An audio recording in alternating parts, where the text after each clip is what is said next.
समाचार 24+। आज हमारे साथ हमारे स्टूडियो में नीलिमा ठाकुर जी मौजूद हैं, जो कि एक समाज सेविका है, जो एक सामाजिक पत्रकार है, जिनका एक ARK फाउंडेशन जैसा बहुत ही बड़ा फाउंडेशन है, जो महिलाओं के लिए, बुजुर्गों के लिए, बच्चों के लिए हरदम कार्यरत है। आज उनसे उनके विचार जानेंगे, उनकी लाइफ जर्नी जानेंगे और उनके उतार चढ़ाव के बारे में जानेंगे कि आखिर ARK फाउंडेशन को उन्हें बनाने में कितना समय लगा, इस मंजिल में पहुंचाने में कितना समय लगा।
मैम, समाचार 24+ की आप बोर्ड मेंबर है और साथ ही साथ ARK फाउंडेशन जैसा इतना प्रचलित फाउंडेशन आप चलाती है, तो उसके बारे में क्या आप कहेंगे? जी, बहुत बहुत धन्यवाद। सबसे पहले तो समाचार 24+ मेरी टीम है और बहुत मेहनती बच्चे हैं।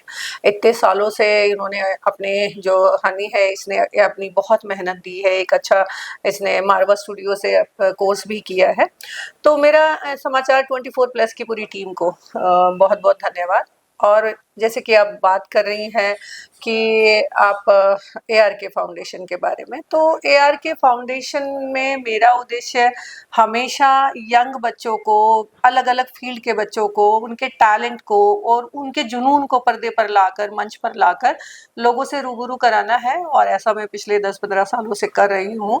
और हनी भी जो इससे आपके इसके समाचार 24+ के फाउंडर हैं, वो भी हमारे ही एक बड़ा प्यारा बच्चा, जिसे पहला सम्मान 2016 में इसी मंच पर, ARK फाउंडेशन के मंच पर हम लोगों ने दिया था। तब से हम लोगों का जुड़ाव है। तो ARK फाउंडेशन का मेन काम यही है कि हम हुनर को, प्रतिभाओं को मंच देते हैं और उन बच्चों को समाज में अपने अपने हुनर के साथ जीने की एक सोच के साथ विकसित होना सिखाते हैं कि उनके अंदर भी कुछ ऐसा है जो वो अपना कुछ बेहतर कर सकते हैं और समाज को अपने टैलेंट से रूबरू करा सकते हैं। किसी भी फाउंडेशन को चलाने के लिए सूत्रधार सबसे इम्पोर्टेंट होता है मैम, और सूत्रधार के साथ साथ अगर फाउंडेशन में मेंबर बहुत अच्छे मिल जाए, कार्यरत करने वाले मिल जाए, सपोर्टिव मिल जाए, तो फिर और मजा आता है। जी, तो आपके फाउंडेशन में किस तरह का लोग है, किस तरह का मेंबर है? मैं बता रही हूँ। देखिए, एक होता है संस्था जो सरकार की मदद से चलती है। एक संस्था है जो लोगों की मदद से, लोगों के द्वारा बनाई गई होती है। तो ये सब तो गैर सरकारी संस्थाएं हैं और इनमें लोगों के सपोर्ट से मेंबर जो हमारे जुड़े होते हैं, उन्हीं की वजह से ही मैं सारे काम कर पाती हूँ। इसी के साथ हमारी एक और संस्था है, विशाल एजुकेशनल ट्रस्ट, जिसमें हम हर साल 6 बच्चों को, 5 बच्चों को अडॉप्ट करते हैं। ये सारे काम यही मेंबर है। कुछ हनी जैसे बच्चे हैं और कुछ हमारे जो बड़े प्रबुद्ध लोग जुड़े हुए हमारे साथ, अलग अलग फील्ड के लोग हैं जो समाज सेवा में रुचि रखते हैं, समाज सेवा में भावना रखते हैं और उनको पता है कि अगर उनको किसी के लिए कुछ देना है तो किसी अच्छी जगह देना है जहां पर उसका सही इस्तेमाल हो।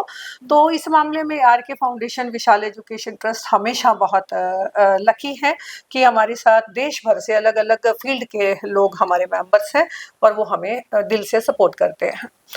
मैम, ARK फाउंडेशन तो अब एक विशाल गाय ट्री बन गया, मतलब पेड़ बन गया है, जिसकी जो तने हैं, जिसके जो झुकाव है, वो काफी अच्छा है। तो अगर बात करूँ कि ARK फाउंडेशन बने हुए कितना साल हो गया और आपके साथ आप कितने और संस्थाओं के साथ जुड़ी हुई हैं? बिल्कुल, ARK फाउंडेशन देखिए, ये तीनों हमारे बच्चों पे हैं। मेरे घर के बच्चे आयुषी, रुद्रा फाउंडेशन, रुद्रा और काशवी, उनके नाम से हमने ये बनाया हुआ। पिछले 10 सालों से अनवरत काम कर रहे हैं। काम तो बहुत सालों से कर रही हूँ, लेकिन 10 साल पहले ये अस्तित्व में आया और हम इसको चला पा रहे हैं। और इसके साथ साथ अभी मैं जो बात करूंगी, जो हमने एक मेन जिस पर आजकल हम काम करें, वो धर्मार्थ समर्पण न्यास है।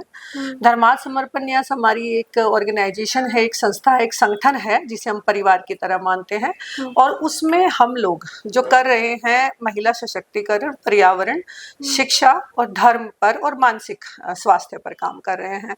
अभी हाल फिलहाल में मैं मानसिक स्वास्थ्य पर एक कैंपेन कर रही हूँ, और उसमें मैंने देश भर में समाज के लोगों से अपील की है कि वो जुड़े, क्योंकि आज के दौर की सबसे विकट समस्या है कि बहुत सारे लोग, देखिए आप देख रहे हो कि कोई के अभी हाल ही में लड़की और उसके प्रेमी ने एक मर्डर कर दिया अपने पति का, कोई छत से कूद रहा है, कोई अपने बच्चे परीक्षाओं की वजह से सुसाइड कर रहे हैं, कितने लोग संबंध टूट रहे हैं, परिवार टूट रहे हैं। तो ये एक ऐसा विषय है जिस पर कोई बात नहीं करता, आदमी घुट रहा है अपनी चीजों को अंदर लेकर, कोई सुनने वाला नहीं मिलता। तो धर्मार्थ समर्पण न्यास के साथ भी मैं जुड़ी हूँ, साथ में समाचार 24+ की भी बोर्ड मेंबर हूँ। तो ऐसे ही कई और संस्थाओं के साथ भी जुड़ाव है। तो सेवा का कोई भी माध्यम मिले मैं करती रहती हूँ, और मेरा मानना है कि प्रत्येक इंसान को करनी चाहिए। ये जीवन बहुत महत्वपूर्ण है, इस जीवन का कोई महत्व होना चाहिए। आपको जो लगे, जहाँ लगे, जिस क्षेत्र में लगे, आपको समाज के प्रति अपनी जो है अच्छा जो कर्म है देने चाहिए आपको। मैम, महिला सशक्तिकरण के लिए ARK फाउंडेशन हमेशा तत्पर रहता है। अभी जैसे सुनीता विलियम्स आई हैं, 9 महीनों का सफर उन्होंने पार किया है। अभी उनको कितने उतार चढ़ाव अपनी धरती पर जीने में लगेगा, समय बिताने में लगेगा। तो मैम, महिला सशक्तिकरण को आप किस तरह से देखती हैं? देखिए, मैं बात करूं तो आज के दौर की तो वे सबसे सशक्त महिला शक्ति के रूप में उभरी हैं, क्योंकि 9 महीने अपने परिवार से दूर, जब आप 19 दिन के, 10 दिन के, 18 दिन के किसी काम से गए हैं और आपको 9 महीने वहां लग रहे हैं, जीने की उम्मीद भी आप एक टाइम छोड़ चुके हैं कि शायद अब कोई बचाने आएगा, तो उस महिला की धैर्य की शक्ति देखिए आप। और इसीलिए कहते हैं कि नारी शक्ति इस विश्व में सृजन की शक्ति है। उसके भीतर जब वो 9 महीने, देखिए ये भी 9 महीने की बात हो रही है, वो भी एक कैप्सूल में, एक अंतरिक्ष स्टेशन पर। तो ये 9 महीने वो औरत अपने भीतर जब एक बच्चे को रखती है, तो वो भी उसकी वही शक्ति काम आती है। तो औरत में अनंत असीमित शक्तियां हैं, और अगर हम सही में नारी शक्ति को सम्मान करना चाहते हैं या सशक्तिकरण की बात करना चाहते हैं, तो हमें महिलाओं की इच्छाओं का, उनके प्रति अपने भाव का और उनके प्रति अपने सम्मान की दृष्टि को महत्वपूर्ण बनाना होगा। तभी हम सच में महिला शक्ति की बात करेंगे। वरना आप यहाँ घरेलू हिंसा कर रहे हैं, यहाँ पर आप उनके साथ गलत चीज कर रहे हैं, आप उनके साथ में अब्यूज कर रहे हैं, आप उनको मेंटल हरास कर रहे हैं, और आप बात कर रहे हैं महिला सशक्तिकरण की, तो वो संभव नहीं हो सकता।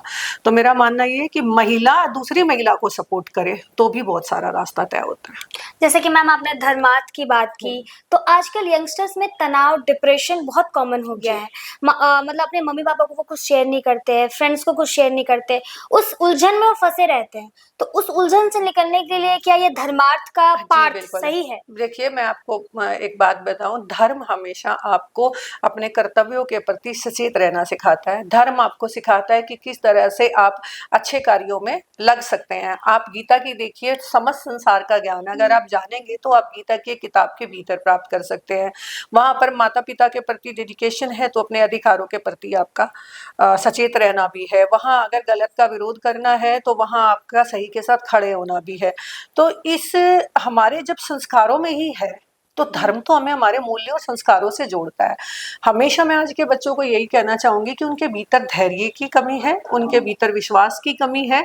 वो वन डे में सब कुछ चाहते हैं, लेकिन कोई भी काम, कोई भी जीवन बिना संघर्ष नहीं होता, और कोई भी सफलता कठिन संघर्षों के बिना नहीं मिलती। तो आपको थोड़ा धैर्य रखना होगा, आपको अपने भीतर के आत्मविश्वास को बढ़ाना होगा, और आपको अपने पिता माता को दोस्तों की तरह लेकर चीजें करनी होंगी, ताकि आप अपने मानसिक अवसाद को बांट सकें। और जब माता पिता को भी सपोर्ट करना होगा, वो दोस्तों की तरह बिहेव करेंगे, तो बाहर ज्यादा बच्चे असंतुलित नहीं होंगे। क्योंकि आज हम डिजिटल युग में जी रहे हैं, आपके हाथ में सब कुछ अवेलेबल है, परिवार टूट रहे हैं, तो वो जो बॉन्ड बनता है ना बच्चों का, दादा दादी, नाना नानी बच्चों के साथ, वो नहीं बन पाता। सबसे बड़ा कारण यही है कि लोगों के भीतर पेशेंस की कमी हो रही है।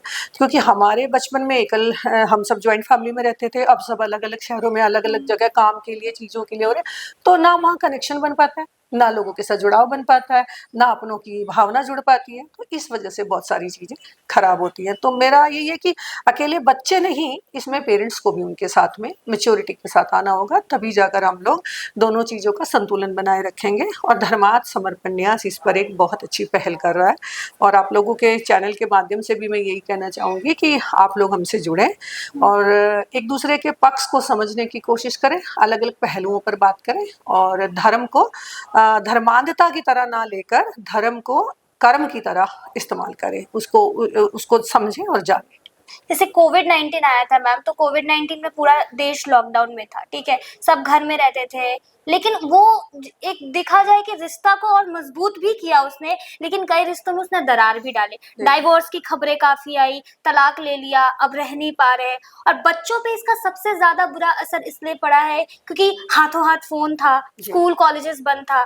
तो इस मतलब डिप्रेशन में जाने का कारण ये भी तो हो सकता है। बिल्कुल हो सकता है। देखिए, मोबाइल फ़ोन, कोई भी चीज़, कोई भी इनोवेशन समाज में प्रगति के लिए होती है। अगर उसका अत्यधिक प्रयोग होगा या फिर उसकी अति होगी, तो वो आपको कुछ ना कुछ नुकसान तो पहुँचाएगा ही।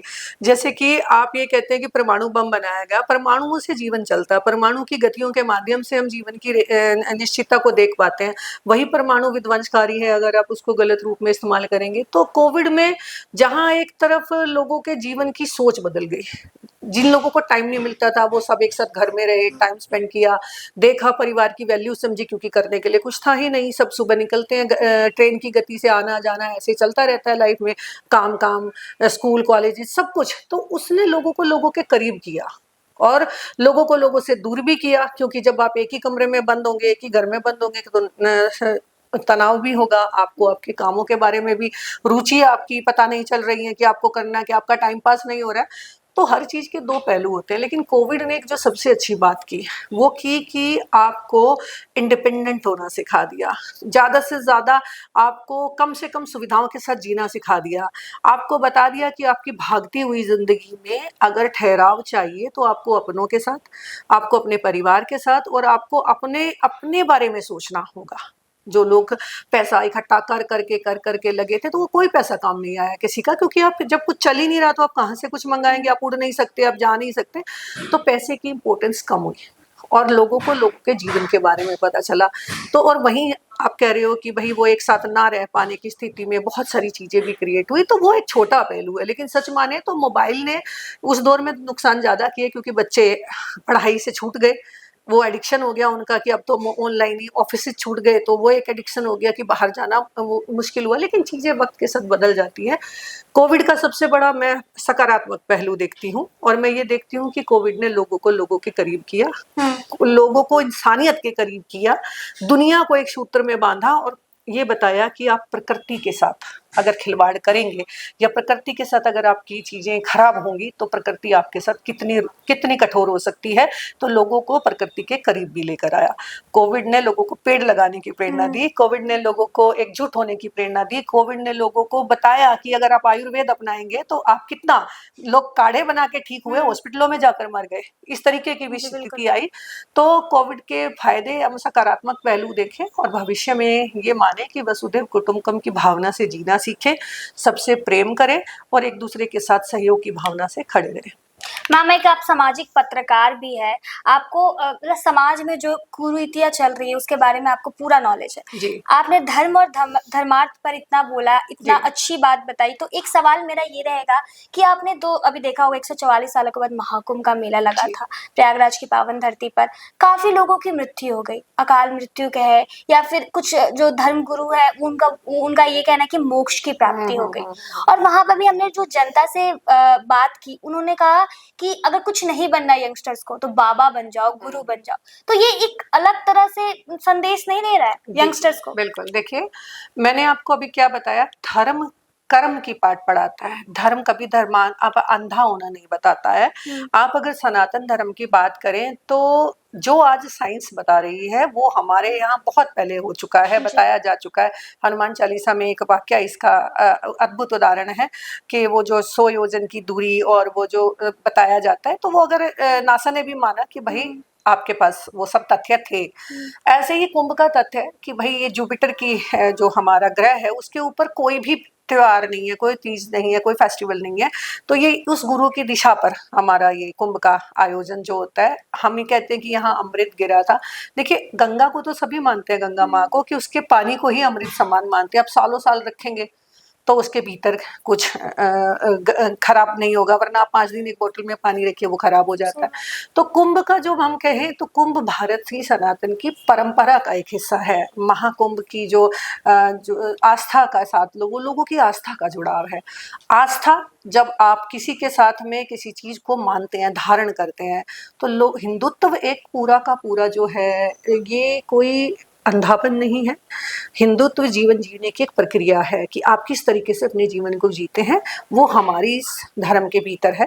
और महाकुंभ में आप मानिए, कुछ भी मत मानिए, आप ये मानिए कि जहाँ पर ऋषि मुनि या इतने सारे लोगों की आस्था उस पानी में डुबकी लगाती है, तो वहाँ एक एनर्जी बाहर आती है। वो एक एनर्जी जिससे कि पॉजिटिविटी फील होती है।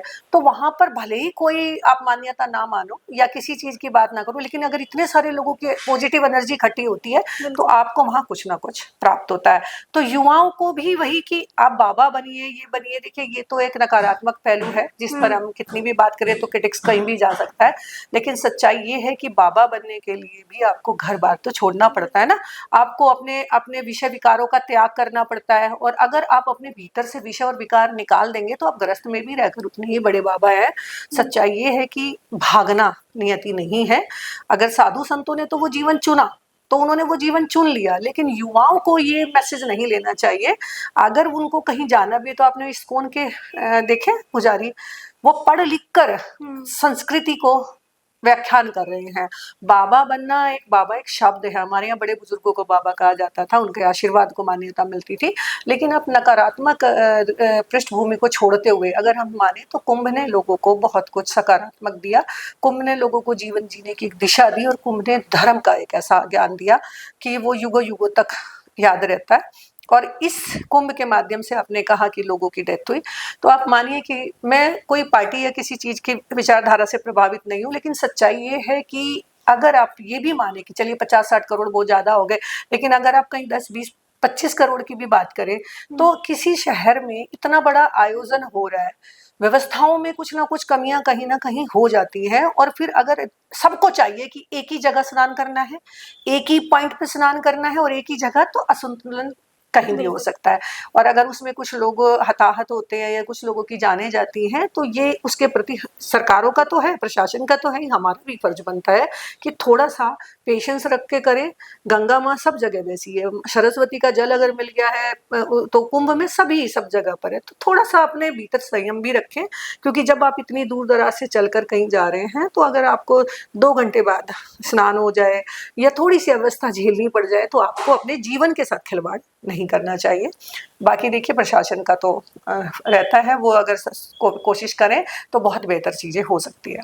मैम फिर से आते हैं ARK फाउंडेशन पर कि ये ARK जो फाउंडेशन है वो कैसे, मतलब किन किन विषयों पे करता है, क्योंकि कितना लोग होता है ना कि बुजुर्गों का हेल्प करता है, बच्चों का हेल्प करता है, बच्चों की शादी कराता है, तो ये ARK फाउंडेशन किस तरह रन करता है? देखिए ARK फाउंडेशन में मैंने जैसे कहा कि हम टैलेंट पर काम करते हैं। मैंने दिव्यांग लोगों पर बहुत काम किया, दिव्यांग लोगों के इंटरव्यूज किए। अब तक मैं 500-600 सर्वाइवर स्टोरीज की अपने जर्नलिज्म के कैरियर में भी, ये कंटेंट राइटर लोगों से मिली। तो ARK फाउंडेशन के माध्यम से मैंने उन्हीं कहानियों में से कुछ प्रेरक कहानियों को मंचों पे लेकर आई, मंचों के जरिए उनको आगे लेकर आई। और अब मैं इसी ARK के स्टूडियो के मंच पर, इसी फाउंडेशन के मंच पर एक स्टोरी बुक लिखती हूँ, कॉफी टेबल बुक, जिसके 4 एडिशन आ चुके हैं। इंस्पायरिंग इंडियन उस कॉफी टेबल का नाम है, और अब 5वां जो एडिशन है वो जल्द ही लॉन्च होने वाला है। अप्रैल एंड में हमारा कार्यक्रम का प्रस्ताव है, डेट जल्दी ही फाइनल होने वाली है, और उसके माध्यम से मैं कुछ और बेहतर कहानियों को बाहर लेकर आऊंगे। तो लेखन के माध्यम से, मंचों के माध्यम से और समाज सेवा में शिक्षा के माध्यम से मैं ARK फाउंडेशन और विशाल एजुकेशन ट्रस्ट पे काम करती हूँ। मैम अगर ARK फाउंडेशन से कोई जुड़ना चाहे तो किस तरह जुड़ सकता है? अगर कोई वेबसाइट वगैरह है तो आप हमारे दर्शकों को बताएं। जी बिल्कुल, हमारी विशाल एजुकेशनल ट्रस्ट की वेबसाइट है, आपको नीचे स्क्रॉल में मिल जाएगी आप जब करेंगे इस पे। और दूसरा ARK फाउंडेशन के सोशल मीडिया पेजेस हैं। AR नीलिमा ठाकुर के नाम से मेरी ID है जिस पे मेरे सारे लिंक्स हैं, आप हमारे साथ जुड़ सकते हैं। और आप अगर आपके भीतर कोई टैलेंट, कोई प्रतिभा है तो आप अपनी स्टोरी भी हमें भेज सकते हैं। हम स्टोरी इंटरव्यूज़ के माध्यम से भी बच्चों को बाहर निकालने के लिए, लोगों की कहानियाँ निकालने के लिए आते हैं। समाचार 24+ साथ ही है हम लोगों का, एक जर्नी में लंबी यात्रा हम लोगों के साथ में रही है। और यही मैं कहना चाहूँगी कि आप सभी से कि आप अपने जीवन में अपने मन से वो सब करिए जो आप बेहतर करना चाहते हैं, जिसके में आप द बेस्ट है। आप 100 चीज़ों को करने की बजाय एक चीज़ को अगर अपनी कर्मठता के साथ करेंगे तो आप उसके मास्टर ज़रूर हो जाएंगे। मैम, अभी महिला सशक्तिकरण पे हमने इतनी बातें की, आपको हरियाणा में हाल फिलहाल में अभी अवार्ड से सम्मानित किया गया है, तो मैम कैसा लगता है स्टेज पे जाने के बाद, इतना काम करने के बाद एक जज्बा और आता है कि और करना, पुश करने को और मिलता है? देखिए, मैं मानती हूँ कि जब मेरा ये टाइटल मैंने लिया था इंस्पायरिंग इंडियन, तो मैंने उसमें एक चीज़ सोची थी कि बड़े लोगों की कहानियां तो सब लिखते हैं, लेकिन गली गांव देहात में ऐसे टैलेंट भरे हुए, ऐसे लोग जुड़े हुए हैं, ऐसे बच्चे हैं जिनका सपना होता है कि उनको एक बार कोई एक सम्मान मिले, उनको कोई एक मंच मिले।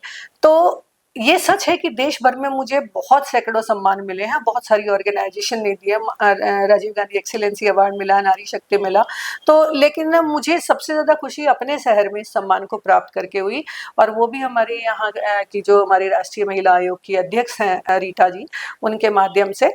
और सबसे बड़ी चीज़ कि वो एक सशक्त महिला हैं और उन्होंने हमेशा बहुत ही अच्छा महिलाओं के लिए काम किया है। और मेरा यही मानना है कि हर सम्मान आपको और ज़्यादा अपने काम के प्रति सचेत करता है, जिम्मेदारियों के प्रति सचेत करता है, और सम्मान सिर्फ आपके कार्यों को मिलता है।